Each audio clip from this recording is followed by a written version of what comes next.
నమస్తే. Welcome to our channel. కూటమి ప్రభుత్వం అధికారంలోకి వచ్చిన తర్వాత ఆంధ్రప్రదేశ్‌కి ఎన్నో పరిశ్రమలు, అటు టెక్నాలజీ పరంగా కూడా డేటా సెంటర్‌లను తీసుకురావడం, అమరావతిలో కూడా ఎన్నో ఇనాగ్రేషన్స్ అయినటువంటి నేపథ్యం మనం చూస్తూ ఉన్నాం.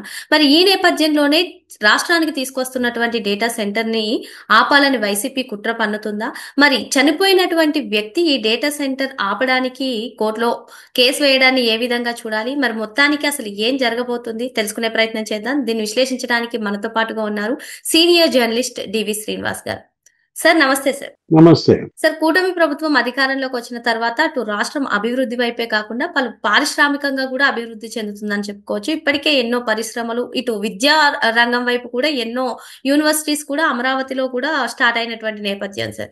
మరి ఆంధ్రప్రదేశ్‌ను ఐటీలోనే నంబర్ 1 గా ఉంచాలి అని చెప్పి అటు చంద్రబాబు నాయుడు గారు ఏఐ పైన స్పెషల్ గా దృష్టి పెట్టారని మనం చెప్పుకోవచ్చు. మరి ఈ నేపథ్యంలోనే డేటా సెంటర్ ని రాష్ట్రానికి తీసుకురావాలని చూడడం, మరి ఈ డేటా సెంటర్ ని ఏ విధంగా అన్నా సరే ఆపాలని ఇప్పటికే 300 ఎకరాలు డేటా సెంటర్ కి కేటాయించడం జరిగింది సార్. దీన్ని అడ్డుకట్ట వేసేందుకు చనిపోయినటువంటి వ్యక్తి అసలు కోర్టులో పిటిషన్ దాఖలు చేయడాన్ని ఏ విధంగా చూడాలి? దీని వెనక ఎవరున్నారని చూడవచ్చు? వైసీపీ హస్తం ఉందని అనుమానం వ్యక్తం చేయొచ్చా? ఏం చెప్తారు? అంటే అప్పటి ముఖ్యమంత్రి జగన్మోహన్ రెడ్డి ఆత్మలతో మాట్లాడేవాడంట. ఆత్మలతో మాట్లాడి ఈ కేసు వేయించుంటాడు. ఏది చనిపోయిన వ్యక్తుల పేరు మీద కోర్టులో కేసేశారంటే మరి ఆత్మలతో మాట్లాడే ముఖ్యమంత్రి ఎంచుతాడు. దాంట్లో తప్పే ఉంది. ఇప్పుడు ఒకటి గూగుల్ డేటా సెంటర్ అదొక అద్భుతమైనటువంటి పెట్టుబడి. అసలు ఆంధ్రప్రదేశ్కి అదొక గేమ్ చేంజర్ అమ్మా. ఏది 50,000 కోట్ల పెట్టుబడులు, 25,000 మందికి ప్రత్యక్ష ఉపాధి, మరో 25,000 మందికి పరోక్ష ఉపాధి. అంటే 50,000 మంది ఎంప్లాయ్మెంట్ పొందుతారు. నీకు విశాఖలో చుట్టుపక్కల ఒక 3 డేటా సెంటర్లు వస్తున్నాయి. ఏది గూగుల్ డేటా సెంటరు, లేకపోతే అదానీ డేటా సెంటరు, లేకపోతే అక్కడ ఆ సిఫ్కో డేటా సెంటరు. 80,000 కోట్ల పెట్టుబడులతో అసలు డేటా సిటీగా విశాఖపట్నం మారుతుంది. అట్లాంటిది మోకాలు అడ్డుతున్నారంటే, గూగుల్ డేటా సెంటర్కి ఇచ్చినటువంటి భూముల పైన కేసులు వేయించారంటే వీళ్ళు దేనికైనా తెగిస్తారు. ఈ కేసుల వెనక, దీని అంతటి వెనక జగన్మోహన్ రెడ్డి హయాంలో పనిచేసినటువంటి ఒక సీనియర్ అధికారి పాత్ర పేరు ఉందని కూడా చెప్తున్నారు సార్. ఎవరు ఆ అధికారి? ఏంటి? ఇప్పుడు లిక్కర్ స్కామ్ లో చూసుకున్నా ఈ అధికారుల ప్రమేయం, ఎందుకు అధికారులు ఈ విధంగా ప్రవర్తించాల్సిన పని ఏం వచ్చిందంటారు? ఏం చెప్తారు? అసలు ముగ్గులోకి దించేసావు నన్ను. అధికారి పేరు ఎవరో చెప్పేయమంటున్నావు. ఎవరు? జవహర్ రెడ్డి అంటావా? అప్పటి సిఎస్ గా పనిచేసినటువంటి జవహర్ రెడ్డి పైన అనేక అవినీతి ఆరోపణలు.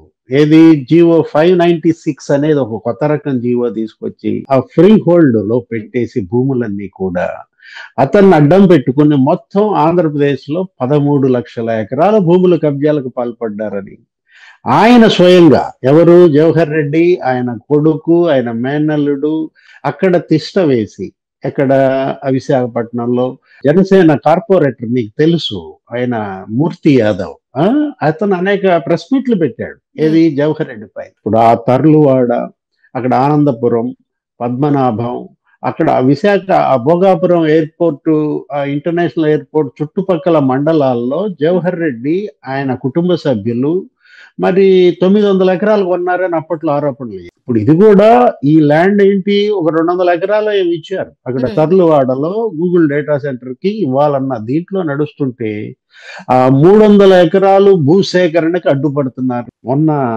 అనకాపల్లి వెళ్ళారు ముఖ్యమంత్రి చంద్రబాబు. వెళ్తే అక్కడ విశాఖ ఎయిర్పోర్ట్ లో అక్కడ కలెక్టరు గంటా శ్రీనివాసరావు ఆయన దృష్టికి ఈ విషయం తీసుకొస్తే సీఎం చంద్రబాబు అసలు ఫైర్ అయ్యారు.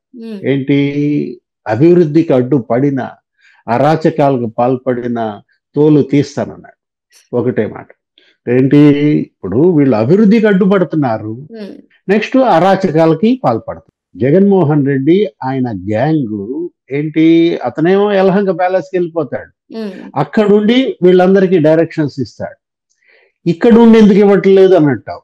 ఏది? తాడేపల్లి ప్యాలెస్ లో నుండి ఇవన్నీ చేయించవచ్చు కదా. ఏంటనంటే ఎక్కడ ట్యాపింగ్ జరుగుతాయో, ఎక్కడ ఆయన ఫోన్ సంభాషణ లీక్ అవుతాయో అని చెప్పి అతను బెంగళూరు యలహంకకి వెళ్ళి అక్కడి నుంచి నడుపుతున్నాడు ఈ కుట్రలన్నీ కూడా. ఇప్పుడు అటు చేసి ఇటు చేసి ఈ చనిపోయిన వ్యక్తి మీద కేసు వేయించడం అనేది ఇప్పుడు జవహర్ రెడ్డి మెడకు చుట్టుకునేటట్టుంది. ఇప్పుడు కూటమి ప్రభుత్వం వచ్చి 2 ఏళ్ళు అవుతుంది. 2 ఏళ్ళు అయినా కూడా ఇంతవరకు జవహర్ రెడ్డిని ఎవరు టచ్ చేయాల. ఇప్పుడు ఆయన ఆయన నవ్వుకున్నట్టు అవుతుంది అనమాట. ఇప్పుడు ఇక్కడ మనం చూసేసరికి మరి ఒక ఐఏఎస్ జైలుకి వెళ్లాల్సిన పరిస్థితి వస్తుందా? అసలు సాక్షాత్తు సిఎస్ గా పనిచేసినాడు, చీఫ్ సెక్రటరీగా పనిచేసిన అతని పైన అవినీతి ఆరోపణలు మరి జనసేన కార్పొరేటర్ చేయటమే కాదు, అప్పట్లో మనం చూసాం రోజు ప్రెస్ మీట్ పెట్టేవాడు, ఆధారాలతో సహా బయట పెట్టాడు. ఏది ఆ రిజిస్ట్రేషన్ కాపీలు. అప్పుడు ఎక్కడో అక్కడ విశాఖపట్నం దగ్గరలోనే ఈ భూములు కొనిపెట్టడానికి ఉపయోగపడిన అతను చనిపోయాడు. చనిపోతే సడన్ గా అక్కడ ప్రత్యక్షమయ్యాడు ఎవరు? జవహర్ రెడ్డి. జవహర్ రెడ్డి ఎందుకు వచ్చాడు? చడి చప్పుడు కాకుండా ముఖ్యమంత్రి గాని సిఎస్ గాని జనరల్ గా పర్యటనలు చేస్తుంటే షెడ్యూల్ ఇస్తారు మీడియాకి, ఇవాళ సిఎస్ పలానా తోటకు వస్తున్నారు, వీళ్ళని కలవబోతున్నారు. అట్లాంటిది షెడ్యూల్ ఏమి ఇవ్వకుండా అతను టపక్కమని అక్కడ ప్రత్యక్షమై మొత్తం ఆ చనిపోయినాడు కుటుంబం దగ్గర మరి ఏమున్నాయి లావాదేవీలు? ఎందుకు జవహర్ రెడ్డి ఆ రోజు ఆ చనిపోయిన వ్యక్తి ఆ కుటుంబం దగ్గరికి వచ్చాడు? అంత ముఖ్యమైన వ్యక్తి ఆ కుటుంబానికి, జవహర్ రెడ్డి కుటుంబానికి ఉన్నట్టు లావాదేవీలు ఏంటి?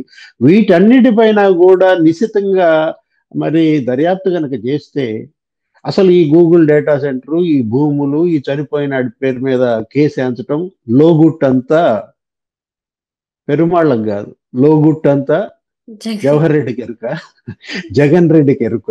జగన్ రెడ్డి, జవహర్ రెడ్డి మామూలు పేరు కాదనమాట.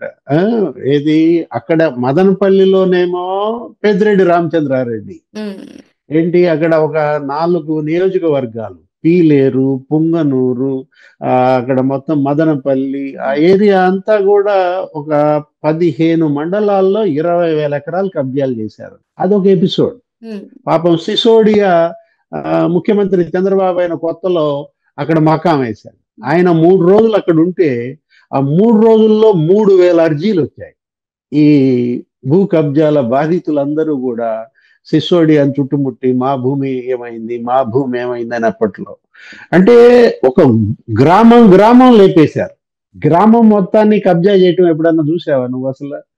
అంటే ఇప్పుడు రాగాలపల్లి అని ఒక గ్రామం, ఆ గ్రామంలో 986 ఎకరాలు ఏంటి మొత్తం వీళ్ళ పేరు మీద రిజిస్ట్రేషన్ అయిపోయింది. అదే ఆ ఫైల్స్ తగలబెట్టారు. ఇవన్నీ బయటకు వస్తాయన్న ఫైల్స్ తగలబెట్టారు. ఇప్పుడు అక్కడ రేణిగుంట ఎయిర్పోర్ట్ ఉంటుంది చూసావా, ఒక్కొక్కడు ఒక్కొక్క ఎయిర్పోర్ట్ చుట్టూతో పాగా వేశారు. రేణిగుంట ఎయిర్పోర్ట్ ఎవరు? పెద్దిరెడ్డి బ్యాచ్. ఆయన భార్య స్వర్ణలత పేరు మీద అక్కడ ఒక 234 ఎకరాలు, ఏంటి 171 ఎకరాలు ఆమె పేరు మీదే, 23 ఎకరాలు పెద్దిరెడ్డి రామచంద్రారెడ్డి పేరు మీద, ఒక 40 ఎకరాలు మిథున్ రెడ్డి పేరు మీద. అసలు భూ సంస్కరణల చట్టం వీళ్ళకి వర్తించదా? అటు ఏది రేణుగుంట ఎయిర్పోర్ట్ ఎవరికి రాసిచ్చాడు? పెద్దిరెడ్డికి రాసిచ్చి పారేశాడు, ఆ భూములన్నీ మీరు కబ్జా చేసుకోమని. భోగాపురం ఎయిర్పోర్ట్ ఎవరికి రాసిచ్చాడు? జవహర్ రెడ్డికి రాసిచ్చినట్టున్నాడు. ఈ మొత్తం ఇక్కడ వీళ్ళు కబ్జాలు. ఇప్పుడు నిజంగా ఏది ముఖ్యమంత్రి చంద్రబాబు ఇవాళ రెండిటి అంతు తేల్చాలి. ఒకటి అభివృద్ధికి అడ్డుపడుతున్నారు. మనం చూసాం సార్, టీసీఎస్ కి భూమిని కేటాయించినప్పుడు కూడా దాదాపు హైకోర్టుకు కూడా వెళ్ళారు సార్. అప్పుడు 99 పైసలకి ఎకరాకి ఇస్తున్నారని చెప్పి. ఇప్పుడు డేటా సెంటర్ విషయంలో ఈ విధంగా ప్రవర్తిస్తున్నారు. అంటే వీళ్ళు ఆంధ్రప్రదేశ్ అభివృద్ధిని అడ్డుకోవాలనుకుంటున్నారా, చంద్రబాబు నాయుడు గారిని అడ్డుకోవాలనుకుంటున్నారా? వైసీపీ వ్యూహం ఏంటంటారు? వీళ్ళు చంద్రబాబు మీద కక్ష ఉంటే చంద్రబాబు కంపెనీల మీద మీరు చేసుకోండి, హెరిటేజ్ మీద చేసుకోండి, లేకపోతే ఇంకా భువనేశ్వరి మేడం కంపెనీలు ఏమైనా ఉంటే వాటి మీద పడండి. అంతేగాని ఆంధ్రప్రదేశ్ మీద పట్టడం ఏంటమ్మా? అది తప్పు కదా. వీళ్ళు రాష్ట్ర ద్రోహులు అనమాట. ఇవాళ రాజద్రోహ చట్టాన్ని సుప్రీంకోర్టు రద్దు చేసింది. ఇప్పుడు అసలు అసెంబ్లీలో ఒక చట్టం తేవాలి, ఏంటది? రాష్ట్ర ద్రోహ చట్టం అని ఒకటి తీసుకొచ్చి వీళ్ళందరినీ రాష్ట్ర ద్రోహులుగా వీళ్ళని కఠినంగా కనుక శిక్షించకపోతే, ఇప్పుడు ఒకటి మనం అనుకుంటాం, అదే ఏది మీరు అన్నారు, చక్కగా మంచి పాయింట్ గుర్తు చేశావు. టీసీఎస్కి ఇచ్చిన భూముల విషయంలో హైకోర్టు ఏమని గడ్డి పెట్టింది? వీళ్ళకి మామూలుగా ఫైర్ అవ్వలేదు. ఏంటి? ఇప్పుడు ఒక పక్క మీ రాష్ట్రం పారిశ్రామికంగా వెనుకబడింది, ఆంధ్రప్రదేశ్ లో పరిశ్రమలు లేవు. ఐటీ పరిశ్రమలు 2,500 కంపెనీలు ఉంటాయి తల్లి. ఏది ఐటీ సాఫ్ట్వేర్ 2,500 కంపెనీలు ఉంటే మొత్తం హైదరాబాదు లేకపోతే తెలంగాణ అక్కడ ఉన్నాయి. ఇక్కడే ఉన్నాయి 0.25%, 0.5% ఉంది ఇక్కడ. ఇక్కడ ఆంధ్రప్రదేశ్ లో 2014 విభజనప్పుడు పరిస్థితి నేను చెప్తున్నాను. ఉమ్, అట్లాంటి పరిస్థితి నుంచి బ్రహ్మాండంగా మొబైల్ మ్యానుఫ్యాక్చరింగ్ హబ్ గా తిరుపతి మారింది.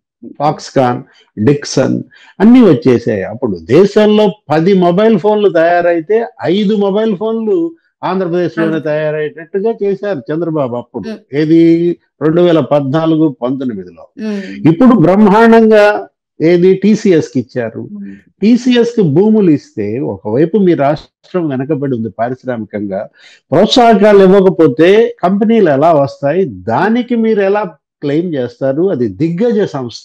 ఏది టీసీఎస్ అనేది భారతదేశంలోనే దిగ్గజ సంస్థ. దానికి భూములు ఇస్తే కోర్టులో కేసేశారంటే ఇక నిజంగా మిమ్మల్ని మాత్రం ఏం చేయాలనుకున్నట్టుగా మాట్లాడిన పరిస్థితుల్లో అటు ఉర్సా, ఉమ్, ఆ, ఇడ్లీ రూపాయికి రాదు, చంద్రబాబు ప్రభుత్వంలో రూపాయికి ఎకరం ఇస్తున్నారని గగ్గోలు పెడతాడు. అవును. అదే ఉర్సా అక్కడ తెలంగాణలో 5,000 కోట్ల పెట్టుబడులతో రేవంత్ రెడ్డికి కూడా వాళ్ళు ఎంఓయూ చేసుకున్నారు ఆ ఉమ్, ప్రభుత్వం. అక్కడ ఎవరన్నా మాట్లాడుతున్నారా అంటే అక్కడ జగన్ రెడ్డి లేడు, ఇక్కడ జగన్ రెడ్డి ఉన్నాడు. ఉన్నారు.